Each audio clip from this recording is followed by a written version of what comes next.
السلام علیکم، welcome to my channel Mehwish voice.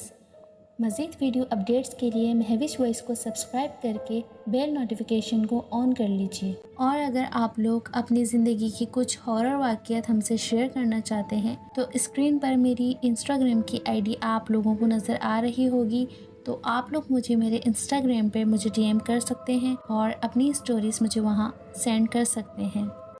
میں اور شہریار جگری دوست تھے۔ ہم ساتھ پڑھے اور کھیل کود کر بڑے ہوئے، کیونکہ ہمارا بچپن سے ہی ایک دوسرے کے گھر آنا جانا تھا۔ میں ایک عام سی شکل و صورت کا مالک تھا، جبکہ شہریار، جسے میں پیار سے شیری بولتا تھا، بے پناہ حسین تھا۔ خدا نے اسے فرصت میں بنایا تھا۔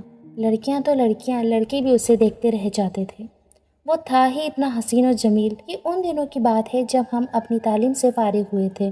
شہریار کے والد ایک اسکول میں ہیڈ ماسٹر تھے۔ ان کا گزارا اچھی طرح ہو رہا تھا۔ ان کے والد کی اچھی تربیت کا نتیجہ تھا کہ شیری نے کبھی کوئی غلط کام نہیں کیا تھا۔ ایک دن شیری میرے پاس آیا اور کہنے لگا، یار میں جم جوائن کر رہا ہوں، تم بھی میرے ساتھ ہی لگ جاؤ، دونوں ساتھ آیا جایا کریں گے۔ میں نے اس سے کہا، یار مجھے اس کام میں کوئی دلچسپی نہیں ہے، اس لیے میری طرف سے معذرت ہے۔ اصل بات یہ تھی کہ ان دنوں میرے گھر کی مالی حالت اچھے نہ تھے۔ میں اسے بتانا نہیں چاہتا تھا، اس لیے کسی طرح میں نے اسے ٹال دیا۔ شیری باقاعدگی سے جم جانے لگا تھا، جبکہ میں ٹیوشن پڑھانے میں مصروف ہو گیا۔ ہم دونوں فارغ ہو کر ڈھیر ساری باتیں کیا کرتے تھے۔ باقاعدگی سے جم جانے کی وجہ سے شیری کی باڈی اور زیادہ خوبصورت ہوتی جا رہی تھی۔ ایک روز میں نے اس سے کہا، یار شیری، تو ہر روز اپنی نظر اتار لیا کر، کہیں خدا نہ خواستہ تجھے میری ہی نظر نہ لگ جائے۔ اس بات پر وہ زور سے ہنستے ہوئے بولا، یار میں ان چیزوں کو نہیں مانتا۔ اکثر ایسا ہوتا تھا کہ ہم بازار جاتے یا کسی رستے پر جا رہے ہوتے تو لڑکیاں شیری کو مڑ مڑ کر دیکھا کرتیں، مگر شیری کوئی رسپانس نہیں دیتا تھا، بس اپنے کام سے کام رکھتا تھا۔ یہ اس کے والدین کی تربیت کا ہی نتیجہ تھا کہ اس نے کسی لڑکی کی طرف آنکھ اٹھا کر بھی نہیں دیکھا۔ جب شیری کا جم والا کورس مکمل ہو گیا تو شیری نے اپنا خود ذاتی جم سینٹر کھولنے کا ارادہ کیا۔ کیونکہ ہمارے علاقے میں کوئی جم نہیں تھا اور شیری کو بھی یہ کورس کافی دور علاقے میں جا کر کرنا پڑتا تھا۔ ہمارے علاقے میں ایسے بہت سے لڑکے تھے جو یہ شوق رکھتے تھے، مگر اپنی کنوینس نہ ہونے کی وجہ سے بیچارے اپنے شوق کو اپنے دل میں ہی لیے بیٹھے تھے۔ شیری نے جم سینٹر کے ماسٹر سے اس سلسلے میں بات کی تو انہوں نے شیری کا ہر طرح ساتھ دیا۔ اس طرح شیری نے ماسٹر کی مدد سے اس علاقے میں جم سینٹر کھول لیا، اور پھر رفتہ رفتہ اس کے جم سینٹر نے اتنی ترقی کی کہ دور دراز سے لڑکے آنے لگے تھے۔ اور پھر یہ ہوا کہ شیری دن دگنی رات چگنی ترقی کرنے اور جم سینٹر میں مصروف رہنے کی وجہ سے شیری اب مجھ سے کم ہی مل پاتا تھا۔ میں اکثر سوچا کرتا تھا کہ شاید شیری مغرور ہو گیا ہے۔ ظاہر ہے اللہ تعالیٰ نے اسے ہر معاملے میں دل کھول کر دیا ہے، غرور تو آنا ہی ہے۔ پھر میں اپنی خیالات کو فوراً ہی اپنے ذہن میں جھٹک دیتا کہ میرا دوست شیری ایسا نہیں ہو سکتا۔ جب میں اپنے خیالات شیری کے سامنے رکھتا تو وہ ہنستا اور کہتا، یار دنیا ادھر کی ادھر ہو جائے گی مگر میں نہیں بدل سکتا۔ مجھے کچھ دنوں سے ایسا محسوس ہونے لگا کہ شیری کئی دنوں سے کچھ بجھا بجھا سا رہنے لگا ہے۔ وہ میری بات کا ٹھیک سے جواب بھی نہیں دیتا تھا اور کسی نہ کسی کام کا بہانہ بنا کر میرے پاس سے اٹھ جایا کرتا تھا۔ اس کا یہ رویہ مجھے کافی تکلیف دے رہا تھا۔ اس رویے سے دل برداشتہ ہو کر میں نے بھی اس سے ملنا جلنا کم کر دیا، مگر اس کے باوجود میں شیری کو ہر دم یاد رکھتا تھا۔ ایک دن میری ٹیوشن کے بچوں کی چھٹی تھی۔ میں نے سوچا شیری سے ملا جائے۔ یہ سوچ کر میں اس کے جم سینٹر روانہ ہو گیا۔ جب پہنچا تو دیکھا شیری خاصا مصروف ہے۔ جب وہ فارغ ہو کر آیا تو ہم نے کافی دیر باتیں کی، پھر آنے کا کہہ کر میں اپنے گھر آ گیا۔ شیری سے ملنے کے بعد میں اور زیادہ پریشان ہو گیا، کیونکہ شیری کا رویہ مجھے کچھ بہت ہی عجیب لگ رہا تھا۔ میرے پوچھنے پر اس نے بہانہ بنا کر ٹال دیا۔ بچوں کے پیپرز ہونے والے تھے، اس لیے میں اس میں مصروف ہو گیا اور شیری کی طرف جانا بالکل ختم ہو گیا، اور نہ وہ خود مجھ سے ملنے آیا۔ ایک دن میں بچوں کو ٹیوشن دے کر فارغ ہوا تو شیری کا چھوٹا بھائی فیض مجھے بلانے آ گیا کہ اس کی والدہ نے بلایا تھا۔ میں اپنی امی کو بتا کر اس کے ساتھ چلا گیا۔ شیری کی امی نے سلام کے جواب کے ساتھ ہی میرے سر پر شفقت سے ہاتھ پھیرا۔ پھر اس کے والدین مجھے الگ کمرے میں لے آئے مجھے صوفے پر بیٹھنے کا اشارہ کیا اور خود بھی میرے ساتھ آ کر بیٹھ گئے۔ کچھ دیر خاموش رہنے کے بعد اس کے ابو بولے، بیٹا تم میرے لیے شہری جیسے ہو، میں نے کبھی تمہیں غیر نہیں سمجھا اور یقیناً تم بھی خود کو اس گھر کا فرد ہی محسوس کرتے ہوگے۔ میں تم سے جو کچھ پوچھوں گا مجھے بالکل سچ سچ بتانا۔ ہم شہری کی طرف سے بہت پریشان ہیں، اس کی دن بدن گرتی صحت اور گھر والوں سے کترانا، نہ جانے اسے کیا ہو گیا ہے۔ ہمیں تو کچھ بتاتا ہی نہیں ہے۔ تم شہری کے قریبی دوست ہو، تم بتاؤ کہ کہیں کسی لڑکی وڑکی کا تو چکر نہیں ہے؟ کہ شہری کوئی ڈرگس تو نہیں لیتا؟ اگر کسی لڑکی کا چکر ہے تو وہ کون ہے؟ وہ لڑکی تم تو جانتے ہوگے نا، یا پھر اگر کوئی دوسری بات ہے تو وہ بھی بتاؤ۔ ان دونوں کی پریشانی دیکھ کر حقیقت میں تو خود بھی پریشان ہو گیا تھا۔ میرا شہری پہلے تو ایسا نہیں تھا، وہ تو ہر بات مجھ سے شیئر کیا کرتا تھا، پھر اب پتہ نہیں کیوں اتنا بدل گیا ہے۔ یقین کرو بیٹا، اگر کسی لڑکی کا چکر ہے تو میں اپنے بیٹی کی خوشی کی خاطر اسے بھی قبول کر لوں گی، اس کا بیک گراؤنڈ اور نہ ہی خاندان دیکھوں گی، مگر وہ مجھے بتائے تو صحیح۔ اگر کوئی اور بات ہے تو اپنے والد سے کہے، شہری میں تو ان کی جان ہے، وہ کیسے اس کی بات کو رد کر دیں گے؟ شہری کی امی بڑے ہی دکھ سے بول رہی تھیں، میں تو خود اس بارے میں کچھ نہیں جانتا آنٹی، شہری کا رویہ تو میرے لیے بھی بہت تکلیف دہ ہے۔ پہلے میں سمجھتا تھا کہ وہ دن بدن ترقی کرتے جم سینٹر کی وجہ سے مغرور ہو گیا ہے، اس لیے وہ مجھے کسی خاطر میں نہیں لا رہا، مگر گھر میں بھی اس کا یہی رویہ ہے تو یقیناً کوئی بات ضرور ہے۔ شہری اس وقت کہاں ہے؟ میرے اس سوال کے جواب میں شہری کی امی نے بتایا کہ وہ اپنے کمرے میں ہے۔ میں ان سے اجازت لے کر اس کے کمرے کی طرف بڑھ گیا۔ جب میں شہری کے کمرے میں آیا تو دروازہ کھلا ہوا تھا اور وہ بیڈ پر خاموش لیٹا چھت کو گھور رہا تھا۔ میں نے اسے سلام کیا تو اس نے کوئی جواب نہیں دیا۔ میں اس کے قریب گیا اور اس سے پوچھا، یار کیا حال بنا رکھا ہے تو نے اپنا؟ اس نے مڑ کر میری طرف دیکھا اور اٹھنے کی کوشش کرنے لگا، مگر اس میں اتنی کمزوری آ چکی تھی کہ اس سے اٹھا بھی نہ گیا۔ میں اس کی یہ حالت دیکھ کر آپ دیدہ ہو گیا۔ یہ وہ شہری تو نہ تھا جس کی خوبصورتی پر لوگ فدا تھے، اب وہ ایک عجیب سی بے بسی اور لاچاری کی تصویر بنا ہوا تھا۔ اس کی یہ حالت مجھ سے دیکھی نہ گئی اور میں گھر واپس آ گیا۔ اس کے بعد 2-3 دن بہت مصروف گزرے۔ میں شہری سے پھر ملنا چاہتا تھا مگر ٹائم نہیں مل رہا تھا۔ اس روز چھٹی کا دن تھا، میں گھر پر ٹی وی کے آگے بیٹھا تھا کہ اتنے میں شہری کا چھوٹا بھائی پھر مجھ سے ملنے آیا اور کہنے لگا، بھائی آپ کو امی نے بلایا ہے، اگر آپ فارغ ہیں تو ابھی میرے ساتھ چلیں۔ اس لیے شہری کے چھوٹے بھائی کے ساتھ جانے سے پہلے میں اپنی امی کو بتا کر آ گیا۔ اس کی والدہ مجھے اندر لے گئیں، پھر شہری کی موجودہ حالت کے بارے میں بتاتے ہوئے انہوں نے کہا، بیٹا نہ جانے میرے شہری کو کس کی نظر لگ گئی ہے، اب تو وہ بالکل بستر کا ہو کر رہ گیا ہے۔ ڈاکٹرز کو تو دکھایا ہے مگر اس کا مرض کسی کی سمجھ میں نہیں آ رہا۔ ہم اس سے پوچھتے ہیں تو وہ ہمیں کچھ نہیں بتاتا۔ بیٹا تم ایک بار پھر کوشش کر کے دیکھو، شہری کی والدہ مجھ سے التجا کر رہی تھیں۔ آنٹی آپ فکر نہ کریں، بس اللہ تعالیٰ سے اچھی امید رکھیں۔ یہ کہہ کر میں شہری کے کمرے میں آیا۔ اسے دیکھ کر مجھے ایک دھچکا سا لگا۔ شہری کی بہت بری حالت تھی۔ مجھے اپنے سامنے دیکھ کر وہ رونے لگا۔ اس کے تو رونے سے میں بھی پریشان ہو گیا۔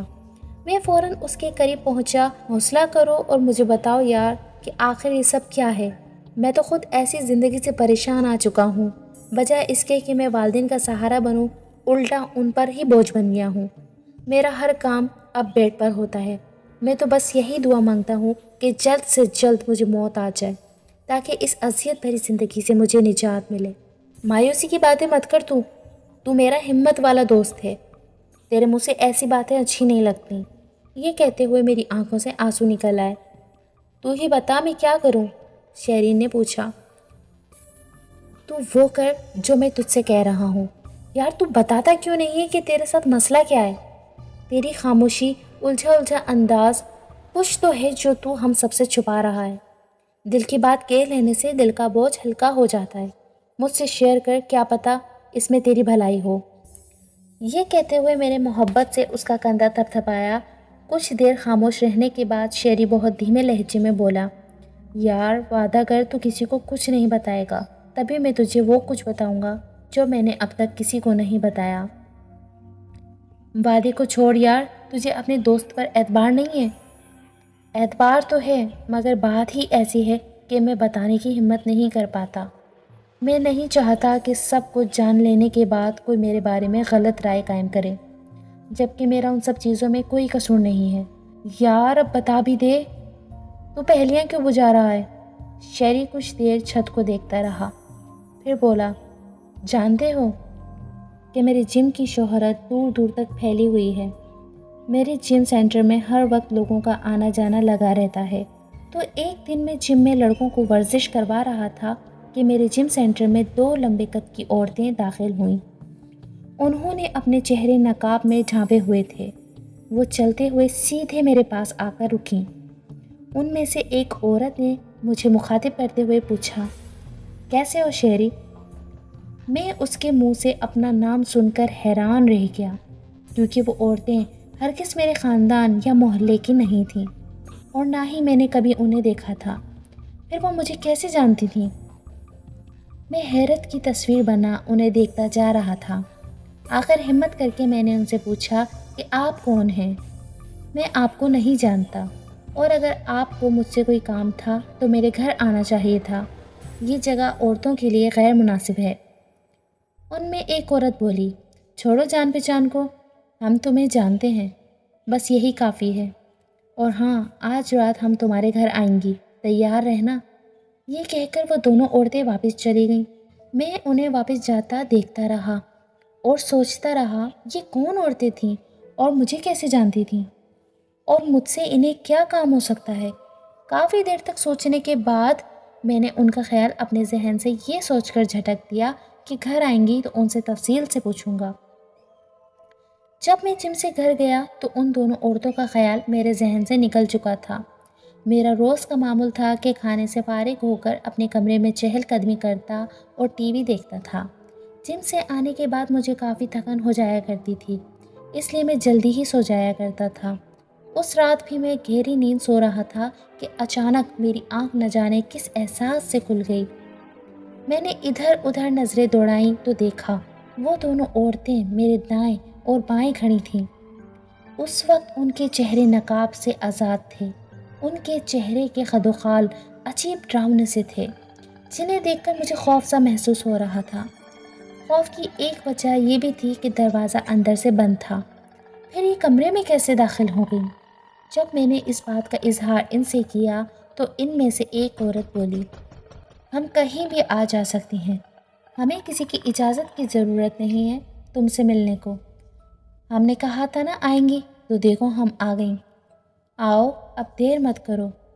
یہ کہہ کر وہ عورت میری طرف بڑھی۔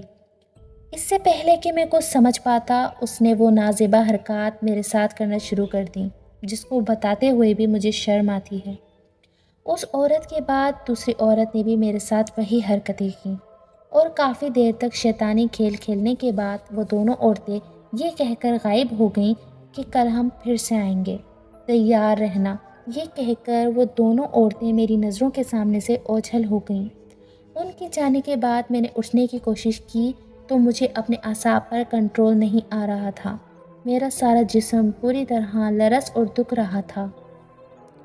کچھ دیر بعد فجر کی اذانوں کی آواز سن کر میں ہمت کر کے اٹھا، وضو کرنے کے بعد نماز ادا کی، اللہ سے اپنے نہ کردہ گناہ کی معافی مانگی۔ نماز ادا کر کے میں بستر پر لیٹ گیا۔ میری آنکھ ایسی لگی کہ دن چڑھے تک سوتا رہا۔ امی کے جگانے پر میری آنکھ کھلی۔ میں جلدی سے اٹھا، فریش ہو کر ناشتہ کیا، اب میں کافی بہتر محسوس کر رہا تھا۔ دن گزرنے کا پتہ ہی نہیں چلا۔ رات کو جب میں اپنے کمرے میں گیا تو کل کا منظر میری نظروں میں گھوم گیا، جسے یاد کر کے مجھے گھبراہٹ سی ہونے لگی۔ پھر میں نے اپنے دل کو پھر سے تسلی دی کہ پریشان ہونے کے بجائے مجھے ان کو ان کے ارادوں سے باز رکھنا ہوگا۔ اس کے لیے مجھے ہمت سے کام لینا ہوگا۔ یہ سوچتے سوچتے میری آنکھ لگ گئی۔ رات کو نہ جانے کون سے پہر وہ دونوں عورتیں پھر سے نمودار ہوئیں، اور سوئی ہوئی حالت میں ہی انہوں نے میرے ساتھ نازیبا حرکتیں کرنا شروع کر دیں، جس کی وجہ سے میری آنکھ کھل گئی۔ میں ان کی گرفت میں بری طرح مچل رہا تھا۔ وہ نہ جانے کیسی فولادی قسم کی عورتیں تھیں کہ باوجود مرد ہونے کے میں ان پر قابو نہیں پا سکا۔ پھر اچانک وہ میری نظروں کے سامنے سے غائب ہو گئیں۔ ان کی جانے کے بعد میں نے اٹھنے کی کوشش کی تو مجھ سے اٹھا نہیں جا رہا تھا۔ میرا جسم پھوڑے کی طرح دکھ رہا تھا۔ میں تو ایسا زوردار انسان تھا کہ عام آدمی مجھ سے الجھنے کی غلطی نہیں کرتا تھا۔ پھر میں ان عورتوں سے کیوں پسپا ہو گیا تھا؟ پھر اکثر ایسا ہونے لگا۔ وہ دونوں عورتیں بے دھڑک میرے کمرے میں آتیں، رات بھر گھنونا کھیل کھیل کر غائب ہو جاتیں۔ میں چاہ کر بھی ان کا کچھ بگاڑ نہیں پاتا تھا۔ وہ انتہائی طاقتور عورتیں تھیں، جبکہ میری تمام قوتیں نہ جانے کہاں چلی گئی تھیں کہ میں ان کے آگے بالکل بے بس ہو کر رہ جاتا۔ یہ بات ایسی تھی کہ مارے شرم کے میں کسی کو بتا بھی نہیں سکتا تھا۔ اس لیے میں نے چپ سادھ لی کہ کون یقین کرے گا میری ان سب باتوں کا۔ الٹا سب لوگ میرا مذاق اڑائیں گے، مجھے غلط قرار دیں گے۔ اس لیے مجھے چپ ہی رہنا بہتر ہے۔ یہ جو تو مجھے بیزار پڑا دیکھ رہا ہے، یہ ان بدبخت گندی عورتوں کی کرنی کا نتیجہ ہے۔ پہلے تو میں لڑکھڑا کر چل لیا کرتا تھا، اب تو مجھ سے چلنا تو دور کی بات بستر سے اٹھا بھی نہیں جاتا۔ میرا ہر کام والدین ہی کرتے ہیں۔ کتنے شرم اور افسوس کا مقام ہے کہ مجھے اپنے والدین کا سہارا بننا چاہیے تھا، الٹا میں ان پر بوجھ بن کر رہ گیا ہوں۔ دعا کرتا ہوں کہ ایسی زندگی سے تو موت ہی آ جائے۔ یہ کہہ کر شیری بری طرح رونے لگا۔ شیری کو روتا دیکھ کر میرا دل دکھ کی شدت سے کٹنے لگا۔ میں نے اس کے کندھے پر ہاتھ رکھتے ہوئے کہا، یار مایوسی کی باتیں نہیں کیا کرتے، اللہ سے خیر کی دعا کرو، وہ سب کچھ ٹھیک کر دے گا۔ میں بھی کوشش کروں گا تمہیں اس مصیبت سے نجات دلانے کے لیے۔ بہت دیر ہو چکی ہے، اب میں چلتا ہوں، تم فکر مت کرو، انشاءاللہ سب ٹھیک ہو جائے گا۔ یہ کہہ کر میں اس کے کمرے سے باہر آ گیا۔ میں دل ہی دل میں پکا ارادہ کر چکا تھا کہ شیری کو ہر قیمت ان خبیث گندی عورتوں کے چنگل سے نکالوں گا۔ شیری نے مجھے کمرے سے نکلنے سے پہلے ہاتھ جوڑ کر التجا کی، ان باتوں کا ذکر کسی اور سے نہ کرنا۔ تم میرے دوست ہو، اس لیے تمہیں شیری کے راز کیا ہے، ورنہ میں کسی اور کو بتانا نہیں چاہتا تھا، کیونکہ میں کسی سے نظریں نہیں ملا پاؤں گا۔ میں نے سوچ لیا تھا کہ شیری لاکھ منع کرے، میں یہ بات اس کے والد کو ضرور بتاؤں گا کہ یہ کوئی معمولی بات نہیں تھی جس کو نظر انداز کیا جائے۔ میں شیری کے والد کے پاس پہنچا اور پوری بات انہیں بتا دی، اور پھر ان سے کہا کہ انکل آپ دیر نہ کریں، شیری کو کسی اچھے عالم کو دکھائیں کہ کہیں خدا نہ خواستہ شیری کو کوئی نقصان نہ اٹھانا پڑے۔ تمام باتوں کو سن کر انکل بولے، اگر شیری مجھ پر اعتماد کر کے یہ تمام باتیں مجھے پہلے بتا دیتا تو بات اتنی آگے نہ بڑھتی۔ انکل وہ تو اب بھی اس بات کو راز رکھنا چاہتا ہے، مگر میں ایسی بے وقوفی ہرگز نہیں کرنے دوں گا۔ حالانکہ اس تمام قصے میں اس کا کوئی قصور نہیں ہے، مگر وہ شرمندگی سے نظریں نہیں ملا رہا۔ بیٹا، میں اپنے بیٹے کو بہت اچھی طرح جانتا ہوں، وہ کبھی کوئی غلط کام نہیں کر سکتا۔ اگر وہ مجھے سب کچھ پہلے بتا دیتا تو میں بات آگے بڑھنے ہی نہیں دیتا۔ بہرحال میں آج ہی سیدھا شاہ صاحب سے ملتا ہوں، اس سلسلے میں وہی مدد کر سکتے ہیں۔ انکل میں بھی آپ کے ساتھ چلوں گا۔ سید شاہ صاحب ہمارے علاقے کے دم درود کے ماہر جانے جاتے تھے، ان کے پاس دور دور سے لوگ آتے تھے، ان کی دعا میں بھی بہت اثر تھا۔ وہ عشاء کے بعد بیٹھتے ہیں اور لوگوں کے مسئلے حل کیا کرتے ہیں۔ چنانچہ میں عشاء کی نماز پڑھ کر شیری کے گھر آ گیا، پھر اس کے والد کے ہمراہ سید شاہ صاحب کی طرف روانگی ہوئی۔ کچھ دیر کے انتظار کے بعد ہماری باری آ گئی۔ شیری کے والد نے شیری کے ساتھ پیش آنے والے واقعات سید شاہ صاحب کو بتائے، جسے سن کر شاہ صاحب سوچ میں پڑ گئے۔ پھر کچھ دیر بعد بولے، مسئلہ گھمبیر معلوم ہوتا ہے، آپ کل بچے کو لے کر آئیں، اسے دیکھنے کے بعد ہی کچھ کہا جا سکتا ہے۔ دوسرے دن ہم شیری کو لے کر سید شاہ صاحب کے پاس پہنچے۔ شیری کو لے کر ہم وہاں کس طرح پہنچے یہ ایک الگ داستان ہے۔ شیری کو دیکھنے کے بعد شاہ صاحب نے کہا، اس بچے پر جن زادیاں عاشق ہو گئی ہیں، اور وہ بھی شیطان کی پیروکار جن زادیاں، ان سے بچنا نہایت مشکل ہے، تاہم ممکن نہیں ہے، ان سے نمٹنا مشکل عمل ہے اور وقت طلب بھی۔ میں انتہائی معذرت کے ساتھ کہہ رہا ہوں کہ میں یہ کام نہیں کر سکتا، لیکن میں آپ کو ایک جگہ کا پتہ دے رہا ہوں، پیر غواری شاہ بخاری کی درگاہ پر موجود شاہ جی کے پاس جائیں، انشاءاللہ آپ کے بچے کو ان خبیث جن زادیوں سے نجات مل جائے گی۔ البتہ میں یہ دم کیا ہوا پانی دے رہا ہوں، اسے مسلسل پلائیں، ساتھ ہی یہ عمل کرتے جائیں۔ انہوں نے ایک عمل بھی کرنے کے لیے دیا تھا، ساتھ ہی یہ بھی ہدایت کی کہ کسی بھی صورت میں دیر نہ کریں وہاں جانے کے لیے اور نہ ہی عمل کو روکیں، ورنہ وہ جن ذاتیاں اسے نقصان پہنچا سکتی ہیں۔ اس عمل کی وجہ سے وہ اس کے پاس تو نہ آ سکیں گی مگر آپ اسے لے کر کل ہی روانہ ہو جائیں۔ سید شاہ صاحب کے دیے ہوئے پانی اور عمل کی وجہ سے شہری کی حالت کچھ بہتر ہوئی۔ دوسرے دن ہم پیر غار شاہ بخاری کی درگاہ کے لیے روانہ ہو گئے۔ یہ ڈھیرکی سے آدھے گھنٹے کی مسافت پر ایک چھوٹا سا گاؤں تھا۔ جب ہم اس گاؤں میں داخل ہوئے تو دیکھا کہ مرد عورتیں اپنے کاموں میں مشغول تھے۔ حیرت کی بات یہ تھی کہ ان کے قد عام انسانوں سے زیادہ تھے، جبکہ وہ سب کے سب سانولے تھے اور سب کی شکلیں ایک دوسرے سے ملتی جلتی تھیں۔ ان کے چہرے پر آنکھیں اور ناک نمایاں تھے۔ ناک اتنی بڑی تھی کہ کوئی بھی اسے اپنے دونوں ہاتھوں سے پکڑ سکتا ہے۔ یہ ایک ایسی بستی تھی جہاں حیرت ہی حیرت تھی۔ گاؤں چھوٹا سا تھا، اس لیے درگاہ تک پہنچنے میں ہمیں کوئی دشواری پیش نہ آئی۔ ہم درگاہ کے اندر داخل ہوئے تو سامنے دریاں بچھی ہوئی تھیں۔ ہم ان دریوں پر جا کر بیٹھ گئے۔ یہاں آ کر شہری بہت ہی اضطراب کی حالت میں دکھائی دے رہا تھا، بری طرح بے چین ہو رہا تھا۔ اگر ہم اس کا ہاتھ نہ تھامے ہوئے ہوتے تو شاید وہ درگاہ سے اٹھ کر بھاگ جاتا۔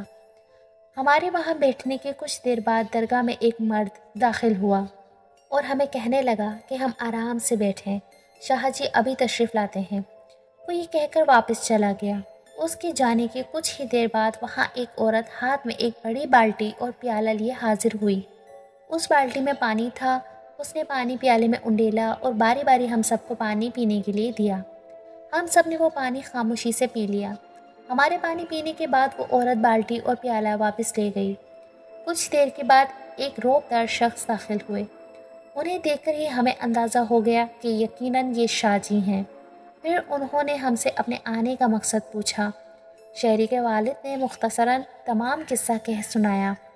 پھر تمام باتیں سننے کے بعد انہوں نے شہری کے والد سے کہا کہ سب سے پہلے تو اس لڑکے کے گلے اور بازوؤں سے بندھے تمام تعویذ نکال کر اسے ڈبے میں ڈال دیں۔ انہوں نے کونے میں رکھے ڈبے کی طرف اشارہ کرتے ہوئے کہا۔ ان کے کہنے پر شہری کے گلے اور بازو کے تمام تعویذ نکال کر کونے میں رکھے ڈبے میں ڈال دیے گئے، جس سے شہری کی بے چینی میں اب فرق آیا۔ پھر شاہ جی نے شہری پر دم کیا۔ ان کے دم کرنے سے شہری بالکل پرسکون ہو گیا۔ تھوڑی دیر بعد وہ عورت جو ہم سب کو پانی پلا کر گئی تھی پھر آئی۔ اب کی بار اس کے ہاتھ میں کھانے کی ٹرے تھی۔ اس نے پہلے دسترخوان بچھایا، پھر اس پر کھانا چن دیا، پھر واپس چلی گئیں۔ اس کے جانے کے بعد شاہ جی نے ہمیں کھانے کی طرف اشارہ کرتے ہوئے کہا کہ آپ لوگ ہمارے مہمان ہیں اور ہمارے ہاں مہمان نوازی کا رواج ہے، دیر نہ کریں آ جائیں۔ ہم کھانے کے دسترخوان کے قریب آ گئے۔ کھانے سے فارغ ہوئے تو شاہ صاحب نے ایک دم کی ہوئی پانی کی بوتل دیتے ہوئے کہا کہ اس پانی کو بلا ناغہ اس بچے کو پلانا ہے۔ اگر پانی ختم ہونے لگے تو اس میں دوسرا پانی ڈال لیں۔ اس طرح اگلے منگل تک اس پانی کو پلانا ہے۔ اگلے منگل کو جب آئیں تو اس بوتل کو اپنے ہمراہ لانا نہ بھولیں۔ ہم نے شاہ جی کا شکریہ ادا کیا، سلام کر کے درگاہ سے باہر آ گئے، گاڑی میں سوار ہو کر گھر کا راستہ لیا۔ اگلے منگل کو ہم پھر غار شاہ کی درگاہ پر پہنچے۔ گزشتہ منگل سے اب تک چہرے کی حالت میں کافی فرق آیا تھا۔ اب وہ بیڈ پر سے خود بیٹھنے کے قابل ہو گیا تھا۔ اس بار بھی جب ہم درگاہ پر پہنچے تو حسب روایت پہلے پانی کی بالٹی اور پیالہ لایا گیا۔ اس نے دسترخوان لگایا اور پھر وہاں سے چلی گئی۔ شاہ جی نے ہمیں کھانا کھانے کو کہا۔ ہم میں سے کسی میں بھی یہ جرأت نہ تھی کہ ہم کھانا کھانے سے انکار کرتے، لہٰذا سب نے انتہائی خاموشی سے کھانا کھایا۔ کھانے سے فارغ ہوئے تو عورت آئی، دسترخوان سمیٹ کر چلی گئی۔ شاہ جی نے شہری پر دم کیا اور اسی بوتل میں دوسرا پانی دم کر کے دیا۔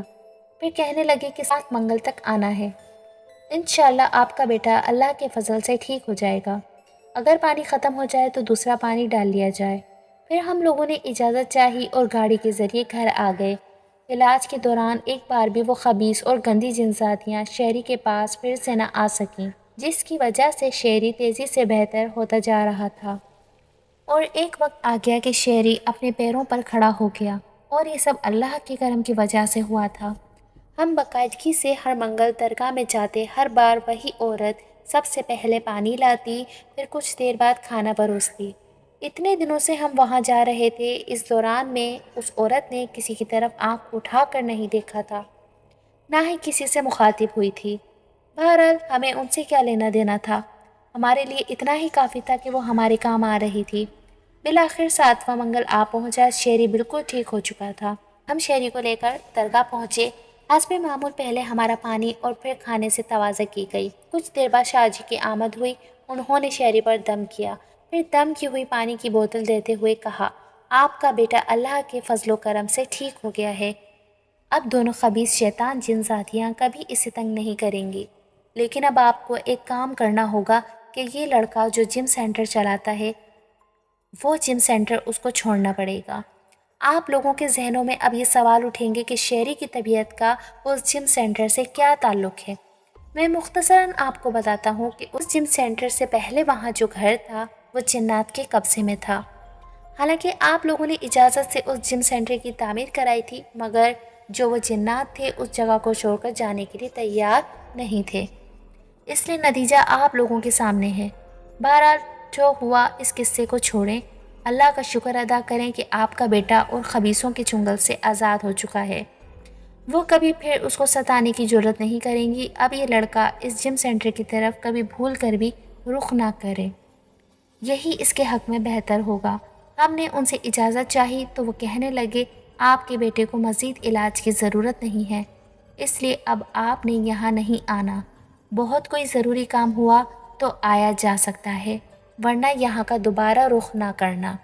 ان کی شخصیت کا رعب ایسا تھا کہ کوئی بھی کیوں سوال نہ کر سکا۔ ہاں میں سر ہلا کر ہم سب وہاں سے گھر آ گئے۔ اب شیری بالکل ٹھیک ہے، اس نے اپنے تمام شوق چھوڑ دیے ہیں۔ اس کی حالت اب پہلے جیسی نہیں رہی اور نہ وہ پہلے جیسا حسین رہا ہے۔ کوئی بھی دیکھ کر یہ نہیں کہہ سکتا کہ یہ کبھی خوبصورت بھی رہا ہوگا، لوگوں کی توجہ کا مرکز بنتا ہوگا۔ دوسری طرف شیری اپنے ماضی کو دہرانا بھی نہیں چاہتا، جبکہ مجھے اس کا ماضی بھی یاد ہے اور وہ عجیب و غریب گاؤں بھی، جہاں چاہنے کے باوجود بھی ہم میں سے کسی نے وہاں کا رخ نہیں کیا۔ ہو سکتا ہے کہ آپ کو یہ کہانی سچ نہ لگے، لیکن یہ بالکل ناقابل یقین سچی کہانی ہے۔